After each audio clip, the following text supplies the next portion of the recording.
نحمدُ و نصلی علی رسولہ الکریم اما بعد فاعوذ باللہ السمیع العلیم من الشیطان الرجیم من ہمزہ ونفخہ ونفثہ بسم اللہ الرحمن الرحیم یا ایہا الذین آمنوا ان جاءکم فاسق بنبأ فتبینوا۔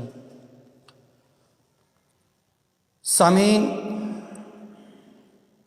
مقلدین کا ہمیشہ یہ طرز عمل رہا ہے کہ وہ اپنے الزامات کو دوسروں پر عائد کرتے ہوئے دیر نہیں کرتے۔ ان میں سے ایک دور حاضر میں عبداللطیف صفدر حنفی وہ اہل حدیثوں کے مسائل کو بیان کرتے ہیں۔ نماز کے مسائل میں کہتے ہیں کہ اہل حدیث حضرات کہتے ہیں کہ مرد اور عورت کی نماز میں کوئی فرق نہیں ہے، اور ہم حنفی مقلد کہتے ہیں کہ مرد اور عورت کی نماز میں فرق ہے۔ تو آگے کہتے ہیں کہ جب ان کے نزدیک، اہل الحدیث کے نزدیک، مرد اور عورت کی نماز میں فرق نہیں، تو پھر مرد کی نماز میں کیوں فرق ہے؟ آپ ان کی ویڈیو سماعت فرمائیں۔ جی حضرات کے مرد کی نماز کے طریقہ کار میں کیوں فرق ہے؟ اہل حدیث حضرات کے مرد کے نماز کے طریقہ کار میں کیوں فرق ہے؟ جی سامعین، تو آپ نے اس کی ویڈیو سماعت فرمائی۔ اب صرف چند لمحوں میں ہم غور کریں، دیکھیں کہ حضرت جی کی کیا اوقات ہے، حضرت جی کون سے مسائل بیان کرتے ہیں، حضرت جی کی اصلیت کیا ہے۔ کہتے ہیں کہ اہل حدیث کی نماز، مرد کی نماز میں فرق ہے۔ اس نے 3 فرق بیان کیے۔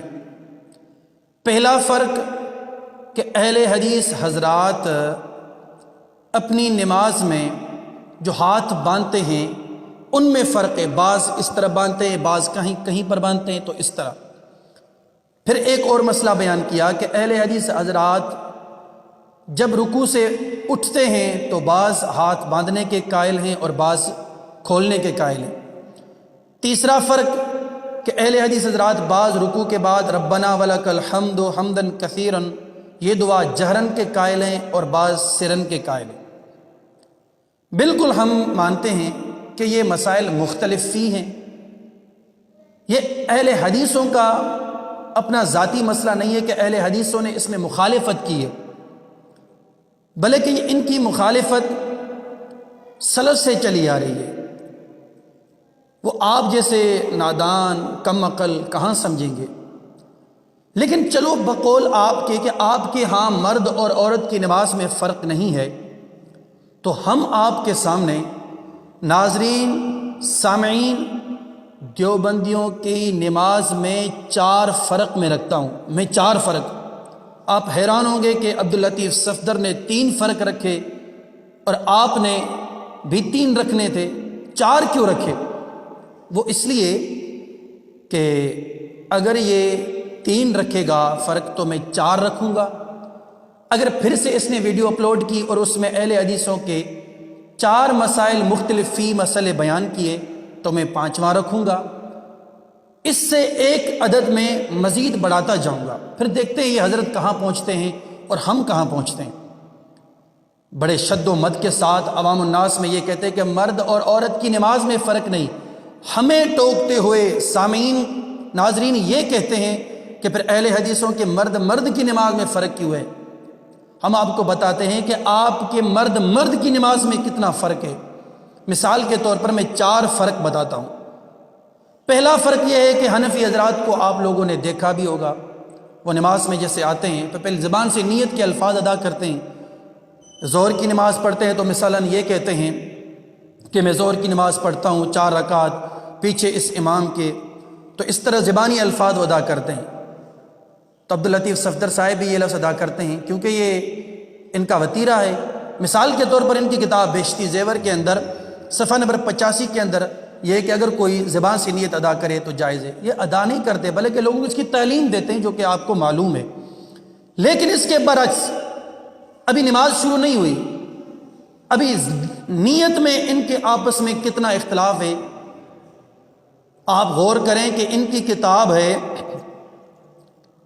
رد المختار، صفحہ نمبر جلد نمبر 1 میں، اس میں ابن عابدین اس نیت کو بدعت کہتے ہیں ابن عابدین حنفی اس زبان کی اس نیت کو بدعت کہتے ہیں، اور صرف ابن عابدین نہیں ہے بلکہ دور حاضر میں مفتی طارق مسعود صاحب کو دیکھ لیں، کراچی والے کو، اپنے یار کو دیکھ لیں، وہ کہتے ہیں کہ زبان سے نیت کے الفاظ ادا کرے یہ الفاظ بدعت ہیں، اس طرح یہ نیت کرنا بدعت ہے۔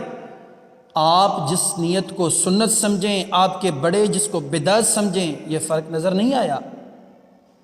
دوسرا فرق کہ قرات سے پہلے یا قرات یا تکبیر تحریمہ اللہ اکبر جیسے ہم کہتے ہیں نماز شروع کرتے وقت، تو اللہ اکبر ہم لفظ اللہ اکبر یہ عربی میں ادا کرتے ہیں، تو ان کے نزدیک یہ مسئلہ مختلف ہی ہے۔ یہ امام ابو حنیفہ رحمہ اللہ کہتے ہیں کہ اگر کوئی بندہ عربی اچھی طرح جانتا بھی ہے لیکن عربی جاننے کے باوجود بھی فارسی یا کسی غیر زبان میں قرات کرے یا اللہ اکبر کہے تو یہ جائز ہے۔ اب ابو حنیفہ اس کو جائز سمجھتے ہیں۔ مثال کے طور پر آپ دیکھ لیں احسن الہدایہ جلد نمبر 2 صفحہ نمبر 27، آپ اسکرین پر دیکھ سکتے ہیں۔ لیکن ان کے دو بڑے پائے کے شاگرد امام ابو یوسف اور امام محمد رحمہم اللہ، یہ دونوں کہتے ہیں کہ یہ جائز نہیں ہے۔ آپ کا امام کہتا ہے جائز ہے، آپ کے امام کے شاگرد کہتے ہیں کہ جائز نہیں ہے۔ یہ اختلاف کیوں ہے؟ دو اختلاف۔ تیسرا